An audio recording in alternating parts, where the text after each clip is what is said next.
If you would like a free newsletter on this or other subjects, just give us a call at Christian Answers. The phone number is area code 512-218-8022.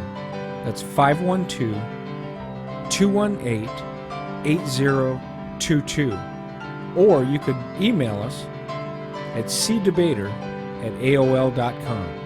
That's cdebater@aol.com.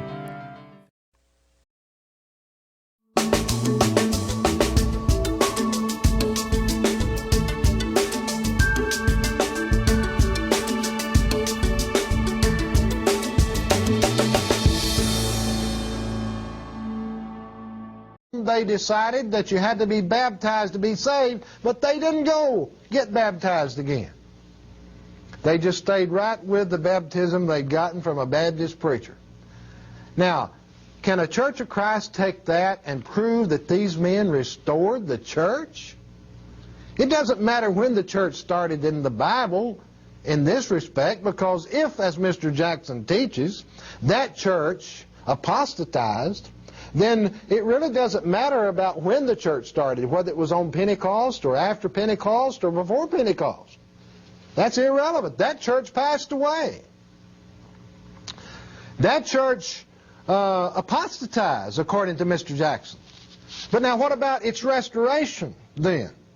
If it apostatized and it had to have a restoration, and Mr. Campbell came along and his father, Alexander son, and Thomas the father, and if Mr. Barton Stone came along and Walter Scott came along and they said, we're going to restore the church, can they restore the church if they do not get baptism in order to obtain the remission of sins? Now that's the question you've got to deal with, Mr. Jackson. And if you want to fly a blackbird through the air like Mr. Elkins and drop your acorns, fine. If you want to read Baptist history, fine.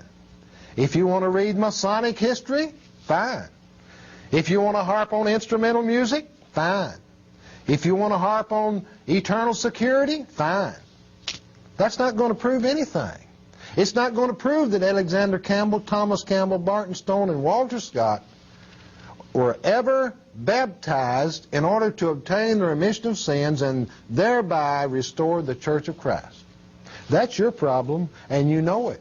And that's why you want to dodge around all of this history. That's why you want to hop over it. Did you know, friends, did you hear his program a few weeks ago? He said, I happen not to be bound by what the men of the Restoration movement have had to say. And he says, I'm going to hop over those men and go back to the New Testament. Well, happy journey, happy trails, Mr. Jackson. But we're looking for the man that'll come forward and will prove that the church has been restored and that these men did it just as we've been told in the Spiritual Sword and in the Christian Worker magazine, which you publish, and in scores of other magazines which I could read. Now, he said he prepared a chart on the Baptist church so I can give him book, chapter, and verse for it. Well, now, Mr. Jackson, you know that whatever I give you, you're not going to accept as book, chapter, and verse for the Baptist church. I could give you 50 verses and you would say that none of them apply. You know that. Why are you doing this? Simply because you're trying to divert attention away from the origin of the Church of Christ at its restoration point. Because Campbell and Scott and Stone were never baptized in order to obtain the remission of sins. You know that. You don't want to talk about that. You want to put up a chart about the Baptist church and say, look, Mr. Ross, where's the verse? And if I gave you 50 or 100 or 200, you'd say that doesn't apply. But you see, Mr. Jackson, proving us wrong will not prove that the Campbells restored the Church of Christ. But let me read you this from Alexander Campbell. He says, a Baptist can present in 5 minutes a divine warrant, an express command authorizing his faith and practice. That's a quotation from Alexander Campbell, Campbell-Walker debate, page 6. Now, I've made this offer to Mr. Jackson.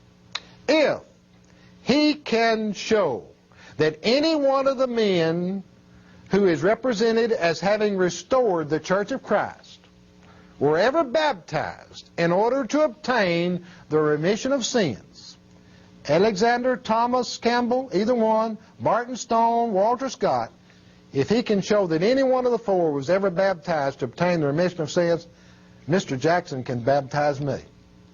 Now, Mr. Jackson, that should be an offer that you can't refuse.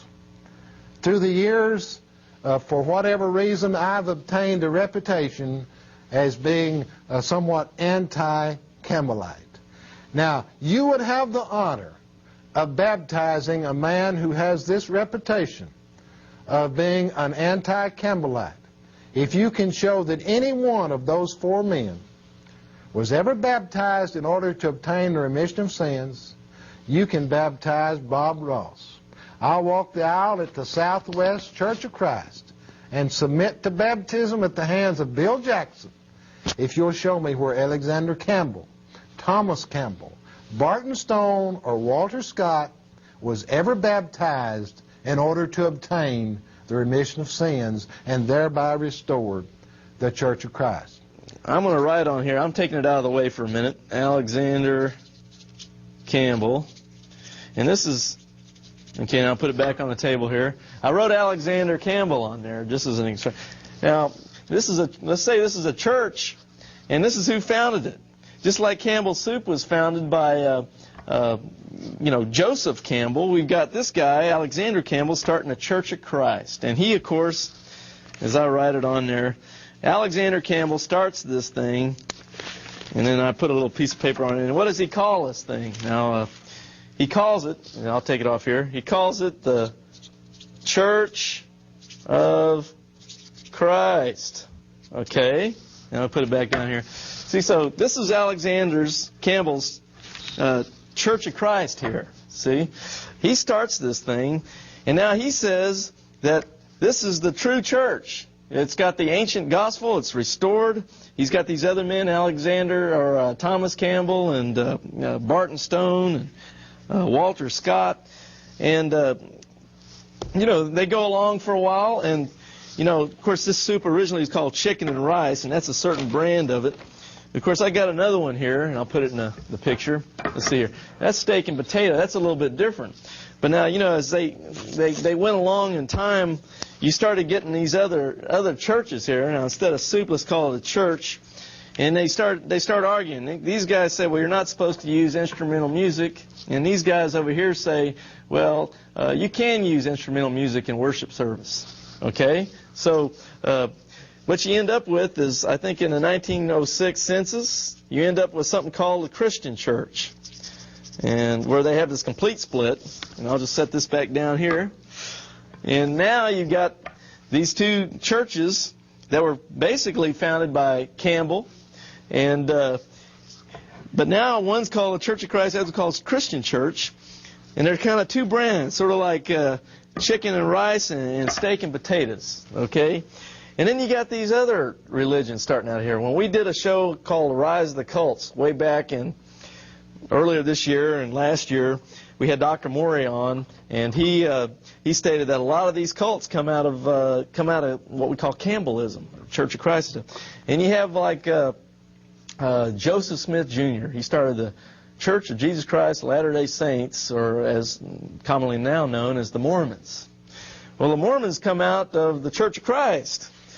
And so now we got another soup can out here, and that's a church too. Now let's see, in this shot you can see all three of them. Yeah, you got three here now. And this one is started by Joseph Smith Jr. So I put that over here. Now you got this church here. I'll just say Joe Smith. He starts this church. And what do you think he calls the Mormon church when it first starts? Joe Smith calls this church the Church of Christ. If you like our YouTube channel, please subscribe by clicking on the subscribe button and then by also clicking the bell above to get an automatic update whenever we produce another YouTube video for our See Answers TV channel. Please share our videos with your friends and relatives. May God bless you. Only one life will soon be passed. Only what is done for Christ will last. See related videos by tapping or clicking screens.